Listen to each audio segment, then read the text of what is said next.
SBI bank manager వ్యవహరించిన తీరు ఇప్పుడు తీవ్ర వివాదానికి దారితీసింది.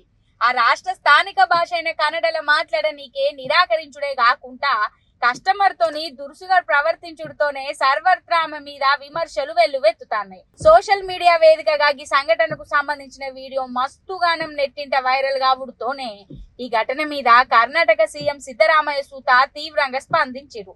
దీంతోనే చివరకు ఆమె క్షమాపణ చెప్పలేక తప్పలేదు. ఇక బ్యాంక్ అధికారులు ఆమె మీద బదిలీ వేటు సుతా వేసిర్రు. ಇದು ಕರ್ನಾಟಕ ಮೇಡಮ್.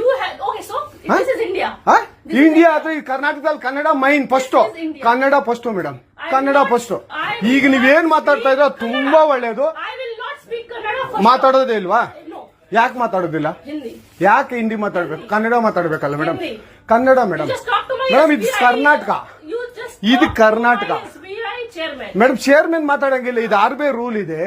ಆ ಸ್ಟೇಟ್ಗಳಲ್ಲಿ ಆ ಭಾಷೆ ಮಾತಾಡಬೇಕು. ನೀವು ಮ್ಯಾನೇಜರ್ ಆದ್ರೆ ಯಾಕೆ ಮಾತಾಡಬಾರ್ದ ಸರ್? ದಯವಿಟ್ಟು ಮಾತಾಡ್ಬೇಡಿ ಮೇಡಮ್. ಒಂದು ನಿಮಿಷ, ಕನ್ನಡನೇ ಬರಲ್ಲ?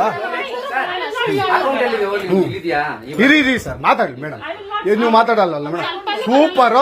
ನೀವು ಬ್ಯಾಂಕ್ಗೆ ನೋಡಿ ವೀಕ್ಷಕರೇ, ಇದು SBI ಬ್ಯಾಂಕು ಚಂದಾಪುರದಲ್ಲಿರುವ SBI ಸೂರ್ಯ ಸಿಟಿ ಬ್ಯಾಕ್ ಸೈಡ್ ಅಲ್ಲಿ.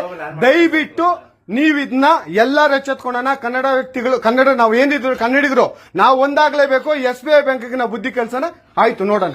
ಪ್ಲೀಸ್ ನೀವು ವಿಡಿಯೋ ಮಾಡ್ಕೊಳ್ಳಿ ಮೇಡಮ್. ನೀವು ವಿಡಿಯೋ ಮಾಡ್ಕೊಳ್ಳಿ ಪ್ಲೀಸ್. ಆಯ್ತು, ನೀವು ಹಿಂದಿ ಕನ್ನಡ ಮಾತಾಡಲ್ಲ ಅಂದ್ರಲ್ಲ, ಕನ್ನಡ ಮಾತಾಡೋದೇ ಇಲ್ಲ.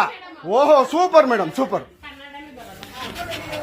ನೋಡಿ ವೀಕ್ಷಕರೇ, ಇದು ಮೇಡಮ್ ಮ್ಯಾನೇಜರ್ ಅವರು ಹೇಳಿದ್ದು ಕನ್ನಡ ನಾನು ಮಾತಾಡೋದೇ ಇಲ್ಲ ಅಂತ. ತುಂಬಾ ಉತ್ತಮ ಬಿಡಿ, ಸೂಪರ್.